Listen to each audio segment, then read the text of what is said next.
And so it tends to be that with families who have children with disabilities, many families with children without disabilities, but with challenging behaviors, we find a lot to relate on. And over years, over decades at this point, I've spent in Maine schools working with students and their families to find solutions, to build skills, to partner, and to support so that they are successful in meeting their goals that are socially meaningful, that are important for their lives outside of school, and that provide them with the dignity that they deserve. So today's talk is going to be on supporting families, supporting children, and thinking about when behavior is a barrier to our goals that we have for our kids. So here we go. Some goals for today are to gain awareness of district and school policies and school-wide behavior supports, and also to think about our roles as parents working with school staff regarding student behavior, and then also to identify behavioral supports and interventions for students with and without disabilities. You don't have to have a disability in order to get support for your child at school. Wanted to start with this conceptual model. This is a triangle broken into um, sections here. This is what's considered a multi-tiered system of support, and I've got some ways of describing that. First of all, that when you have a child that you send to school, they fit in this triangle, right? They're inside the triangle. That means that we are they're going to experience a set of practices and beliefs that impact everyone everywhere, including your child. So we want that those practices that they experience as being a member of that community to be culturally relevant and to be connected to effective supports. We want there to be social skills teaching. We want their interactions with their staff and their peers to be positive, proactive. And in order to do that, we believe in teaching behavior in all different contexts of the school. Doesn't mean that they escape any type of consequence, but the ways that we respond to student behavior should be fair. It should be equitable, should be clear, transparent, and communicated. We are aware of a science of positive behavior supports for the classroom, so support schools in implementing those. And we know that when students come into contact and are recipients of this type of instruction in these environments, that we have approximately 80% of our students that respond favorably. They do okay. We also know, though, that about 20% of students in that school will need something more. So this should not be a surprise.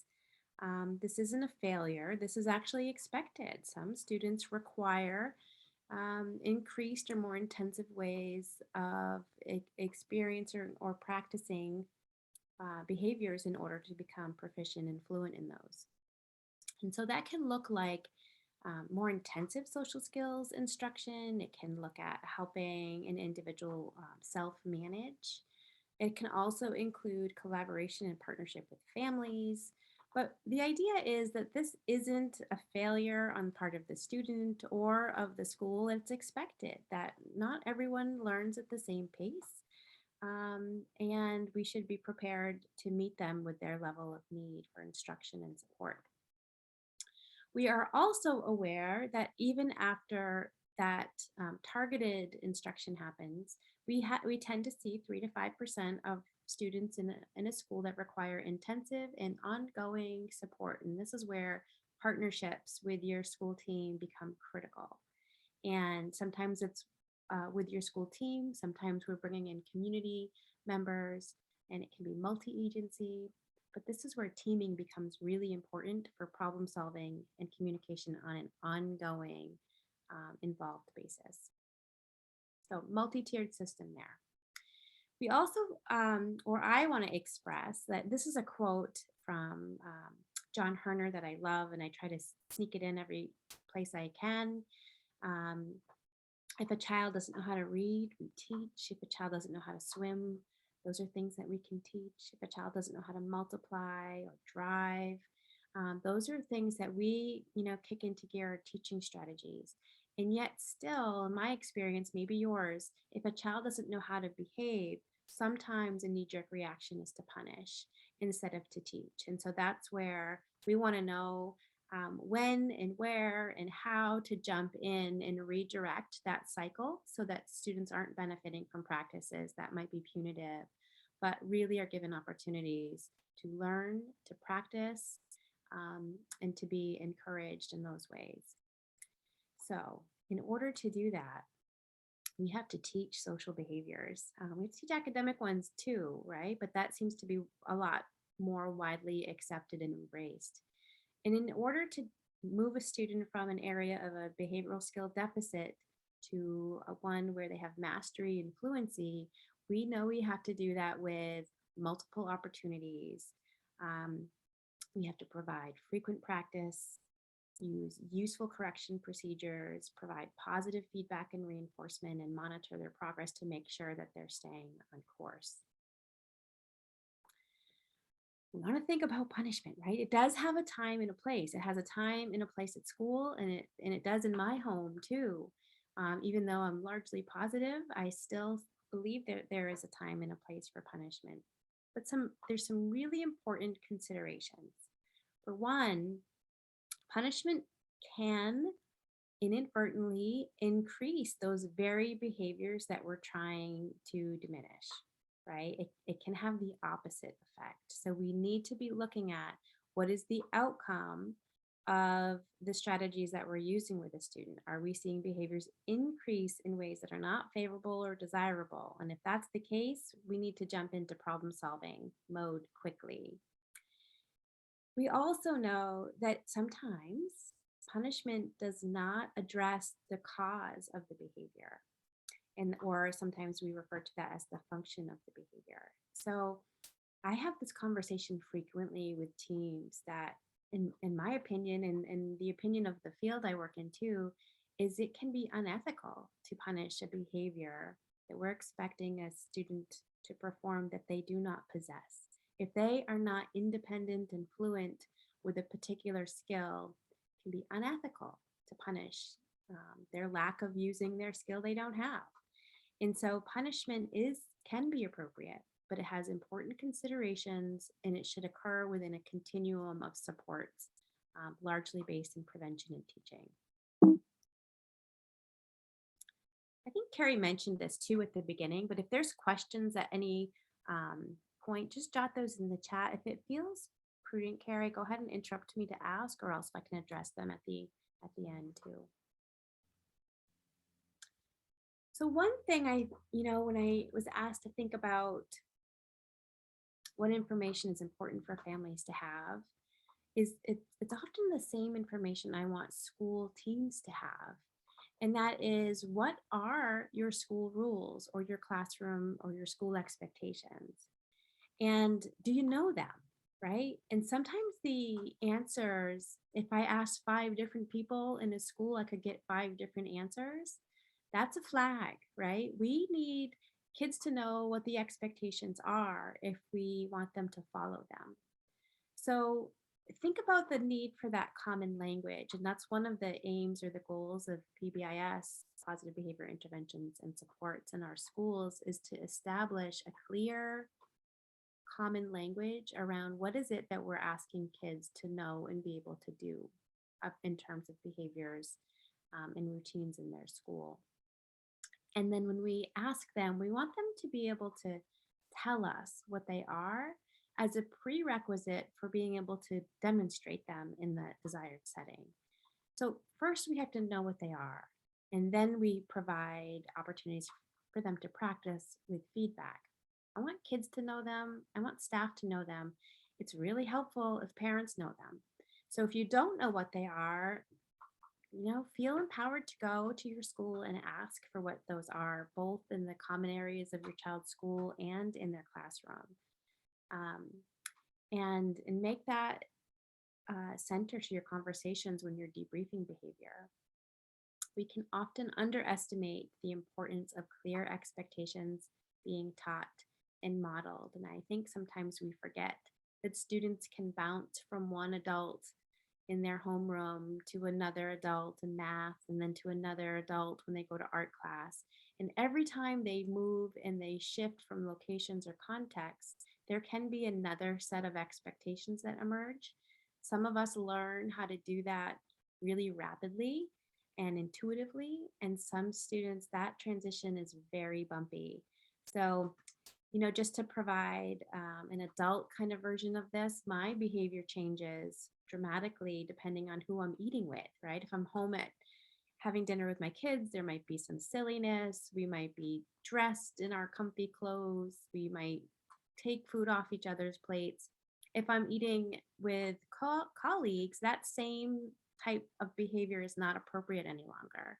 So that shift and that contrast is sometimes has to be explicitly taught for certain students. So don't underestimate how important it is just to teach those differences. And here's an example of a school that's working on establishing that common set of expectations with a common language in the different contexts of their school. So again, if you're not sure about what the rules or the expectations are for your child in their school, find out, and then you can help to rehearse or practice those.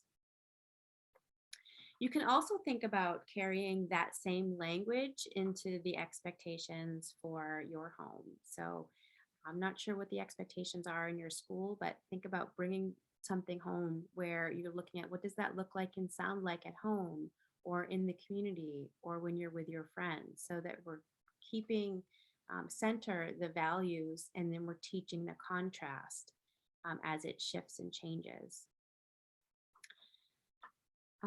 So how well is your child doing meeting the expected behaviors? So the idea here is that behavior is a barrier. If behaviors are starting to become a pattern or disruptive, maybe you're getting a phone call home or many, there's some things that you want to know. So getting specific can be really helpful. You want to know and always celebrate the areas where your child is doing well. So, what builds up their confidence? What do they look forward to? And then, what are the areas that they might be having persistent difficulty or challenging with? Is it all the time? Is it with their peers? Is it during academic times? Is it during unstructured times? Is it with particular groups of people or with particular adults? And so those are really important questions to ask. And those are questions that I ask, 2 or 3 steps into an assessment or a consultation for a student is this all, when I hear that it's all the time, the student is always doing this, it's sometimes a flag for me because that's not true, right? Students, even those with really tricky or persistent behavior, are getting it right a lot of the time. So, what are the areas that they are having patterns are emerging in terms of their difficulty? Sometimes I hear it's unstructured times, it's transition times. Other times I'll hear it's when it's time to, work independently. That really matters when it comes to matching interventions to students who are having difficulty. So, if you're not sure about when and where and with what and with who, those can be really helpful questions to ask. You also want to be specific about what skills or tasks that they're exhibiting difficulty in. And the reason is it can be important to distinguish, is this a skill deficit or a performance or a fluency deficit, right? So a skill deficit, I like to say, have we observed this student do this task or execute this skill independently without adult support consistently? Like, is that something that we've seen? If the answer is no, they don't yet have the skill. So that's where we have to move into teaching and opportunities for practice. If it's a performance or a fluency deficit, it's like saying they can do it, they're just not doing it consistently. or they're not doing it on demand and or at the same rate as their peers. And so if that's the case, then how we respond might look a little different. And then also, is it related to motivation? Be careful with this one because we move to this hypothesis way too quickly, in my opinion, where I'll hear things like, they can do it, they're just choosing not to, right? They're just choosing not to. And so just kind of nod your head along with me if you've ever heard this said, right? If they're choosing not to do that, but they're crawling under tables, they're ripping up instructional materials, they're hiding in their cubby, they're trying to get out of class. That response effort is way too high and it's not, doesn't compete, right? So it is a flag for me. Sometimes it is more fun to do something else, but I'm okay with that hypothesis as soon as we've really ruled out the skill and the performance deficit. So I go to motivation last. It's sometimes a factor and something that we use in terms of goal setting and supporting them, but don't underestimate how important it is to look at the skills that they have independently, not with you, not with someone teaching or sitting with them, prompting them through each step, but independently. If you step away and you give them that direction, can they still do it on their own? So if you don't have answers to these things in relationship to your child's challenging behavior, these are really appropriate to ask and to collect some data around. I think that it's really smart too to share with your team early um, information that's important to know about your child so you move into prevention mode and out of reactive mode. So, for example, the information that you can prime the teacher with, what do they like? How can you engage them in conversation? What are their areas of strength? What are things that they like to work for at home or that you have found entice them to try in areas where things are hard for them? What are their triggers? What are things that set them off? I was just doing an observation this week where a young man was lights, they did that thing in the cafeteria where when it got too loud, they flickered the lights just kind of as a cue. And when they did that, his eyes were so sensitive to light. Now, did that cause behavior? No, but I think it's really important to remember that some students have sensitivities that staff are just unaware of. And so, to that degree, share that information. Whether it's allergy season and they're stuffy, or they've had a toothache, or they're having, a little peer conflict with some peers at school. All of those things might bleed into their performance in the classroom and in the hallways. So think about how to communicate those triggers with their teacher. And then what are helpful strategies? And I have in my little notepad right here some problem solving I'm doing around tricky behavior. And we've gone through the quick grab list of interventions. And so I feel like now it's time to reach out to home and see, are you seeing it too? What's working for you? What's your response? How can we get on the same page? So think about that partnership with your team. And if you don't have it yet, get it because it's really helpful to partner. I too have children with some disabilities and have had significant behaviors across time. And I like to just share with teams that I work with that it's about 10 seconds in to my conversation where I can tell if these teachers like my kid. It takes me about 10 seconds. I'm listening for tone. I'm listening for word choice. I just need to know you like my kid, right? And if I have that, I feel like we can team on anything. So establishing those partnerships are really important. So do it early before things happen, especially if you know your child has a hard time learning in social environments. And then when behavior does occur, what are the things that make it worse?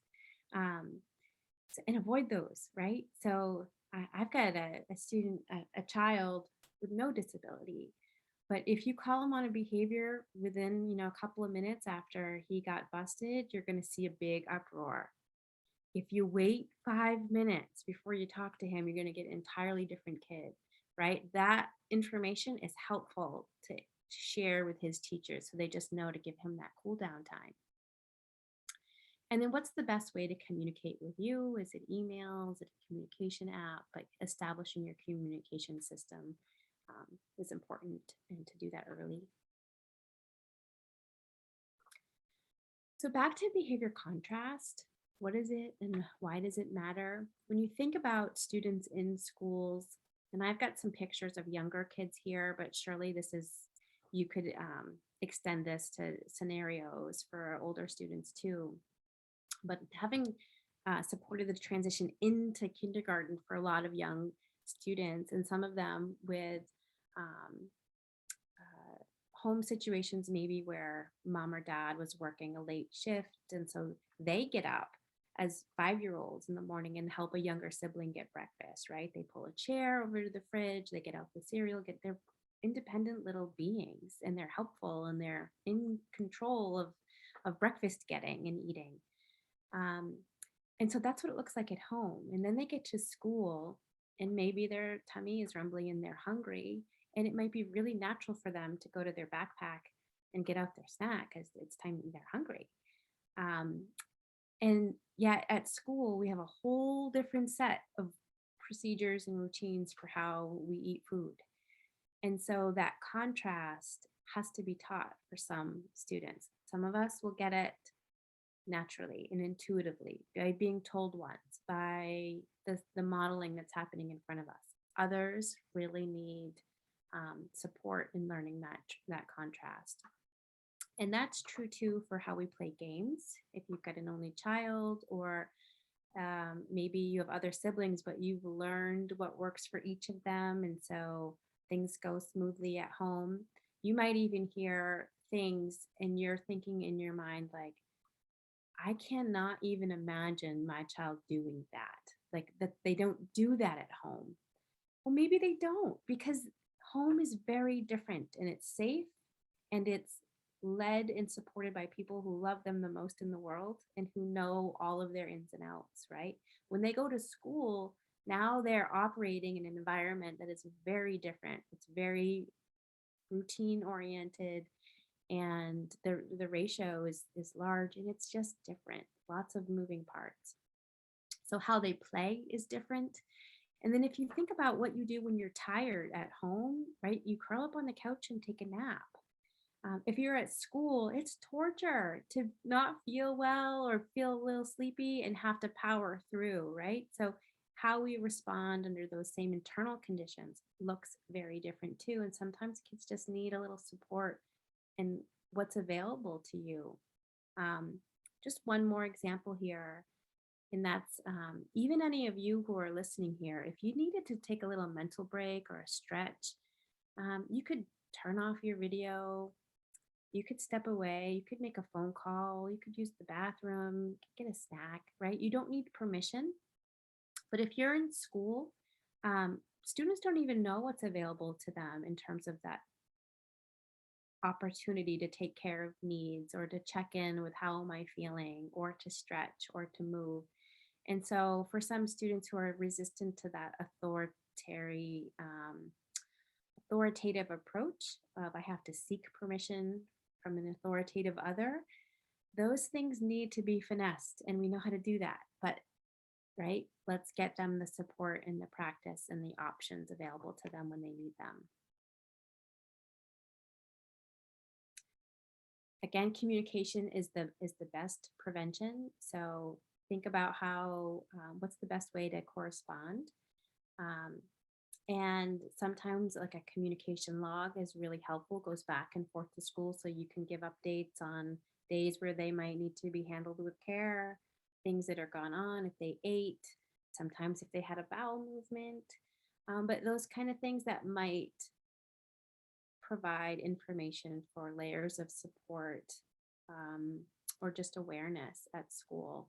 And then same thing from school to home. So if you don't have a communication system, consider it. You're not asking too much to have a teacher or school staff give you an update on their day. There tends to be like a sweet spot where you'll get agreement, and then an overload where you, right, the information that you need might need to be pared down or moved to a different type of a schedule that might be weekly.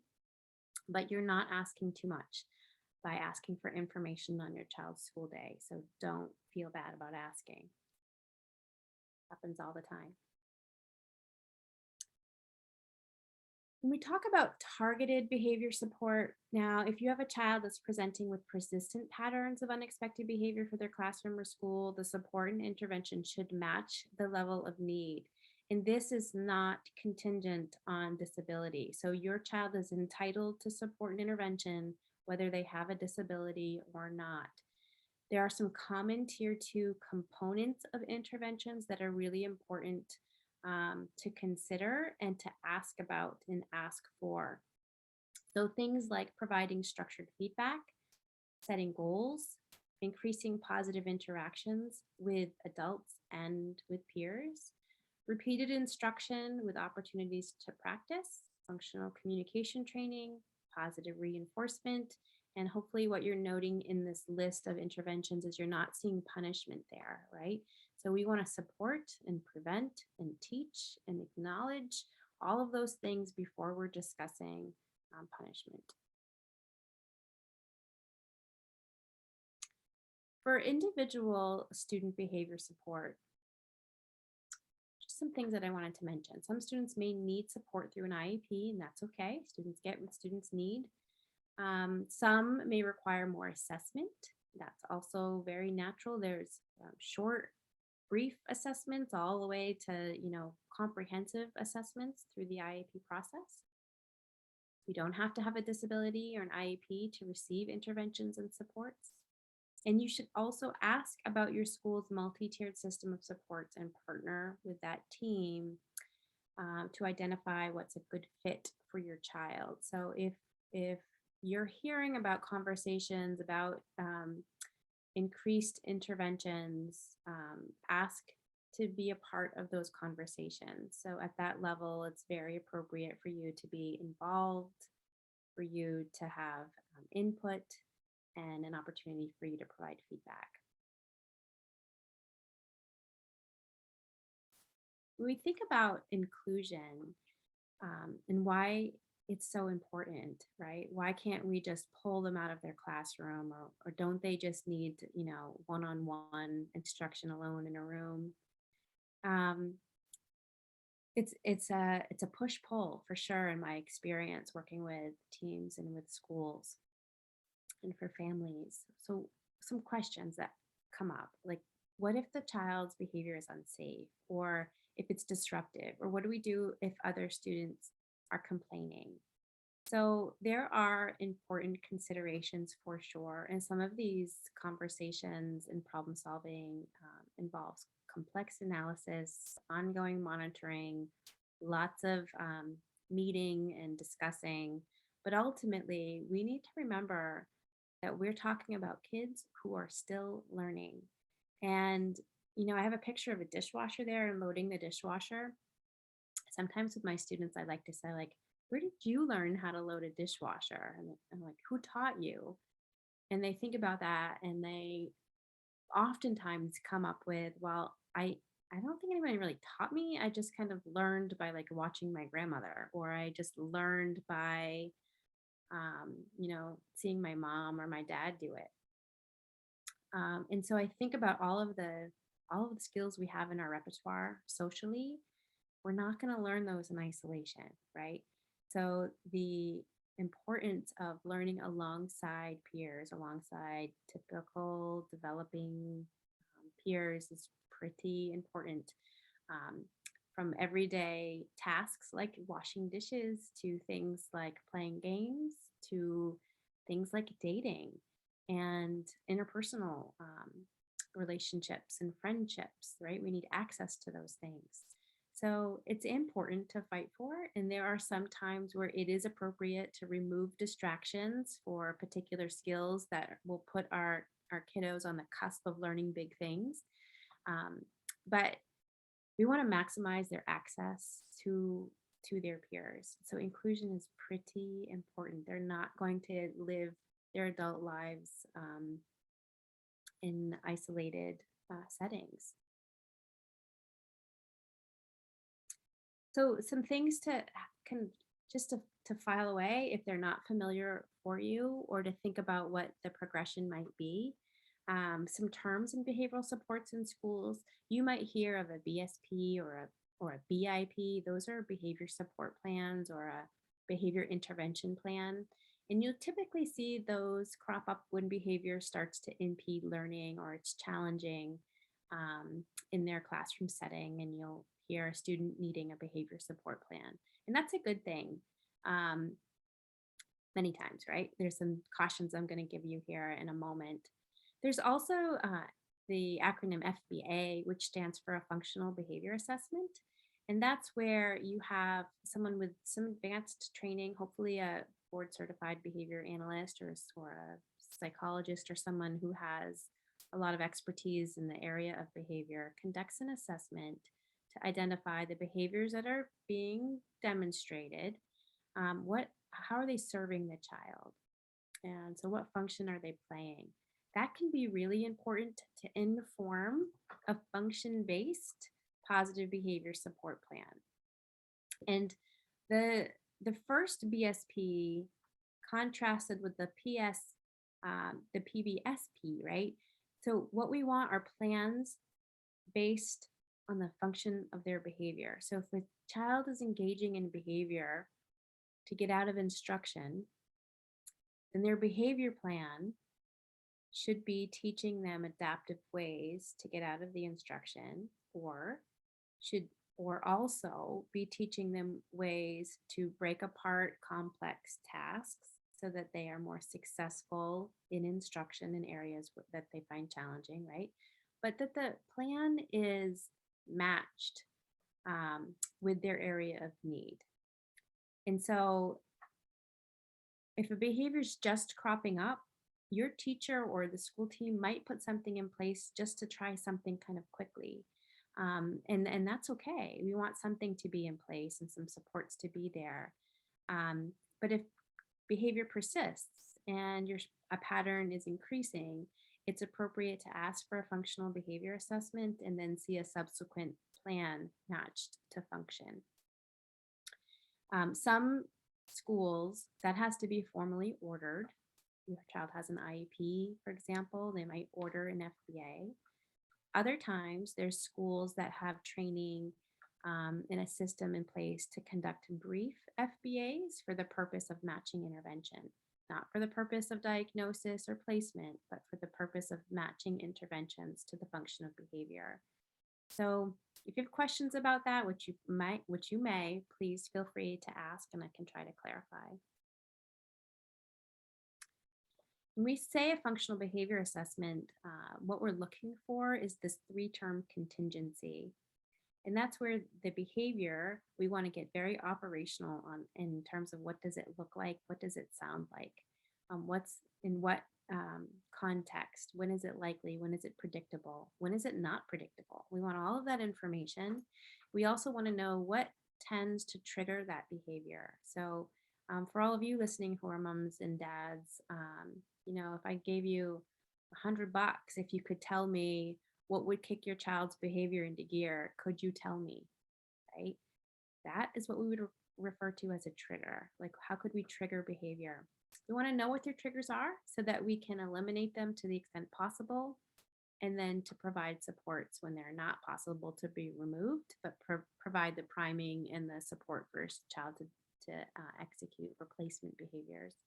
And then there's the consequence. So it turns out what we do in response to behavior has a good deal to do with the likelihood that we'll see that behavior again or not, right? So if a child is engaging in behavior and they really like peer attention, and they do something that gets a lot of peer attention, even though it's inappropriate, there's a strong likelihood we could see that behavior again. So we want to think about the child's behavior in relationship to, to the antecedent or the triggers, and to how that behavior is maintained so that we can mess around with those variabilities and increase the likelihood for those positive behaviors to take root and replace those more challenging behaviors. One way that we find that information is by doing data collection.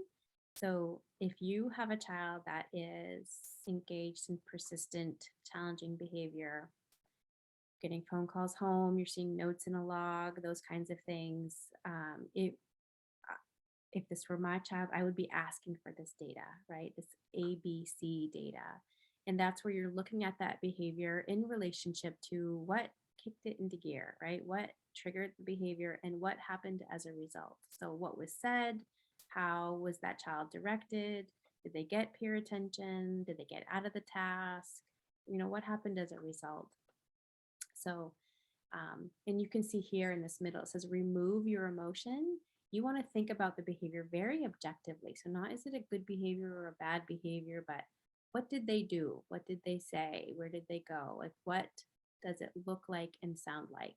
And that's really helpful to kind of neutralize and take out the emotions in order for us to analyze it for problem solving. So, when we start to have our kiddos' events documented like this, it's frequently the case where we start to see patterns emerge. And this is where you can turn a reactive team into a problem solving team. So we want everyone leaning in, looking for what's predictable, what can we change, how can we support, how can we change or alter consequences. That's really positive for me when I'm joining teams to see that they're leaning into that information that way. Otherwise, they may not know how to alter the environment, to intervene, to support, and that can feel really helpless. And when we run out of options, we tend to get reactive. So collect the data and look at it. I just saw a funny meme the other day that said, if there's no data, it didn't happen. So collect the data. And look for these components in a behavior plan. So if your child or your student that you're supporting has a behavior plan, these are components that we want to see. We want to see that it's populated with an even distribution here, or heavily weighted towards prevention and teaching. How are we going to prevent this behavior from happening? Or what do we need to teach to replace their challenging behavior? We want to build up those positive behaviors, increase the likelihood they'll use them more frequently by providing positive feedback and reinforcement when they occur. And we also want to correct the behaviors that are inappropriate or not situationally appropriate. And we want to do that in a way that's clear, fair, transparent, and communicated. We want to reduce reward for problem behaviors and also consider safety. It is a red flag when I see behavior plan that only lists consequences for a child's behavior. For example, if you have a behavior contract, that's a really good intervention tool, but we have to think about how are we supporting that student in teaching skills. So a behavior contract is okay if we are certain that this is not a performance or a skill deficit. So make sure that the behavior plans are front loaded with prevention and teaching and acknowledgement and are not just reactive. If they're reactive, it doesn't mean your child's team is they're evildoers, right? Not at all. They just might need more support and training and how to provide interventions. Like we're all still learning, not just the kids, the adults too, us as parents, as family members, as advocates, as teachers, we're all in this together, still learning about what works best. So it just sometimes when I see that, it's kind of a cue to meet and to expand um, those plans to incorporate those important components. A really common intervention or support, and this is true pre-K right on through um, the high school grades, is something like check in, check out. It's great because it increases positive interactions between the child and the adults in their school. It is daily intervention where a student comes into school and they have a morning check-in. It's a positive interaction. It also allows for priming for anticipation of any schedule changes. It's a time to say, hey, did you get your homework done or anything I can help you with, or how are you feeling today? In a way that we can support them and advocate for them if they need some additional kind of love or guidance. Then they get regular feedback throughout their day, and staff are trained to deliver this in a way that's instructional and supportive. And then they check out at the end of the day. Their scores get tallied. They have a goal that's set. They analyze whether they met it or not. If they didn't meet it, there's no punishment. They just get a little pep talk and some debriefing and some strategizing for the next day. This data is then plotted and monitored across time, and then decisions are made on when to graduate, when to scale up in terms of layer on additional supports, or if they should just hang on the intervention for a while. Very common intervention, very effective for kids who are not quite making the grade behaviorally um, in school. Sometimes not enough, but a really good place to start. This is what an example looks like. And this one has the addition of allowing for breaks for students who might get overwhelmed, who might need a movement break, who might benefit from just a quick reset button of talking to an adult or taking a quick walk or putting their head down or time to draw something. Things aren't going smoothly. Just giving a little break sometimes is all that they need. And so this is another kind of modification of a check-in, check-out intervention. And in this too, we teach explicitly, we teach them how to advocate for themselves, to take a break. There's nothing wrong with needing a break, but there is something wrong with just bolting out of the room, right? There's a big difference there. So we're teaching them how to get their needs met. We're seeing anxiety more and more and more and more and more. And so what you're looking at now is an example of a 5-point scale. We use this actually quite a bit, where we talk about students and how to plot how they're feeling so that we can also teach and support them on things that they can do before things get out of control or they're feeling trapped or they're feeling overwhelmed.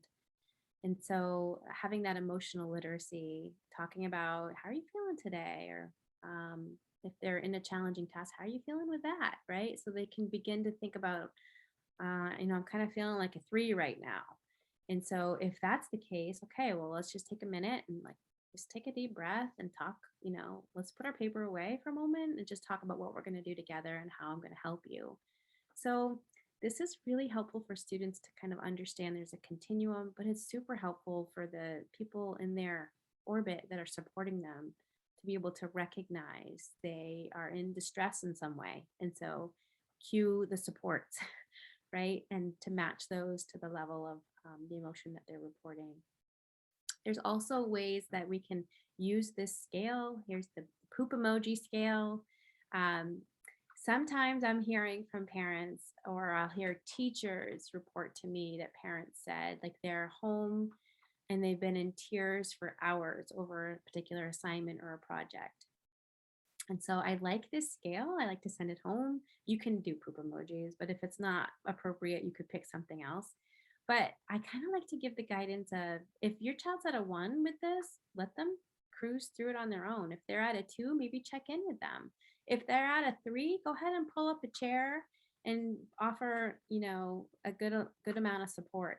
If they're at a 4 or a 5, take their homework, put it in the folder, attach a note, and send it back to school, right? So thinking about ways to communicate with teachers, to students, to families in a way that breaks it down to its simplest form, right? We didn't get this work done because my child was at a 4. And that's all you need to say, right? It was a really challenging task to do on their own at home. But again, it gives a little bit of emotional shorthand for a child to say, I'm really frustrated with this. And then you present the scale and say, okay, well, where are you? Like, do you need help? Do you need me to leave you alone? Do we need to put it away? Like, and work through that in a way that brings the adult into their emotional state, so that we know how to support them. So the 5-point scale has many uses. And then social stories do too. And I included some that are for some younger students, but social stories can be actually pretty appropriate for older students too. This one's around someone that's frustrated. And so, what can you do when you're frustrated? Again, assuming that kids don't always know what's okay. And socially, every situation that they're in is brand new. And so they need lots of repetition and lots of strategies and lots of rehearsal around alternatives to their challenging behavior. I've also gotten really good at writing social stories. I've got quite a bank of them. So if you're battling with a particular skill, if you reach me somehow, I can probably steer you in the right direction too. Sometimes there's usually an all-star staff person tucked away into school somewhere that have some good strategies with social stories. So seek them out. And then I also wanted to share the resource guide that I actually worked on with Carrie, some other colleagues too, to kind of map out this multi-tiered system for parents. A lot of information tucked into these pages. I just pulled out one, and this is frequently asked questions. What do I do if my child's struggling? How do I request support? What are some common interventions I can ask for or ask about in relationship to my child that's struggling, so we don't get to the conversation of, my child's team wants to pull them out of their classroom. I want to avoid that conversation. I just wanted to tell you too, it does take a team. There are amazing teachers and educators, but if your child has complex behaviors that are multifaceted, it is going to take a team, and it can be bumpy at times. So your advocacy and your support for the child that you love is going to help them and likely pave the road for children after them too. So we're here for you. I want to say thank you for joining, and I also just wanted to then check in to see if we might have some questions. I think I left about 10 minutes. Any questions? So if you have questions, you can raise your hand or just unmute and ask them, or you can enter them in the chat box. We did have a question, Courtney, about slides. Would you be able to send the slides to me? And what I'll do is I'll post it with your recording on our website. Sure. Yeah, we'll do that. Cool. Thank you. And then does anybody have any questions that they would like to get answered? I don't see anything coming up in the chat box yet, but if you just want to unmute, you are able to do that as well and jump in.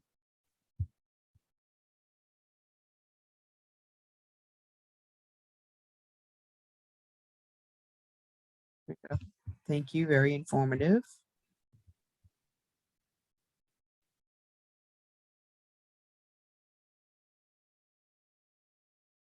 I'll scroll to make sure I didn't miss anything. Oh. A lot of thank yous.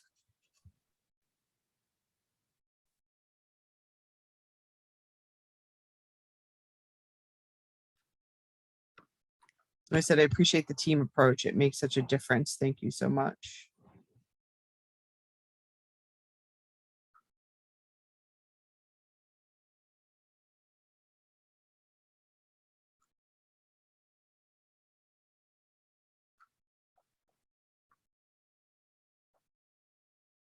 Are you offering certificate for?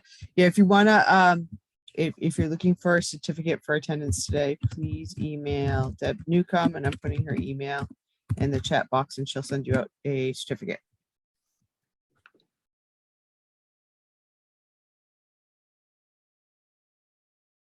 Right now, Courtney, a lot of thank yous, very clearly presented information.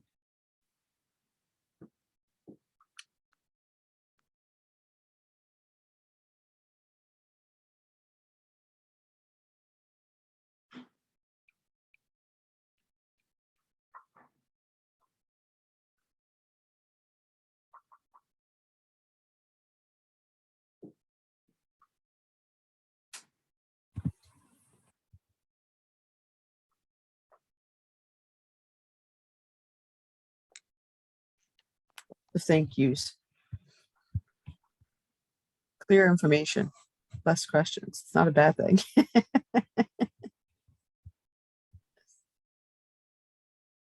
So we can hang out for a few more minutes, and if anybody has a question pop up, you can feel free to ask and or use the chat box. Otherwise, our next session starts at 4, and that's going to be main site talking about how to use assistive technology to promote inclusion. And that will be our final session of the day, which has kind of flown by. But I want to thank Courtney for joining us. I know you're off to pick up somebody from school in 5 minutes. Yes, I actually have to drop one off at work. She's Oh, it's her first job, so that's exciting. oh, that is exciting. Fun. All right.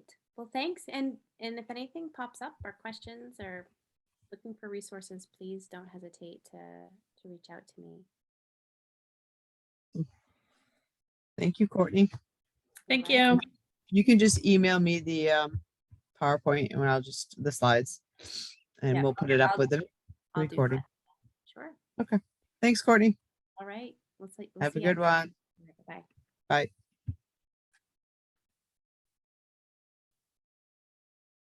I'm leaving. I'm going down.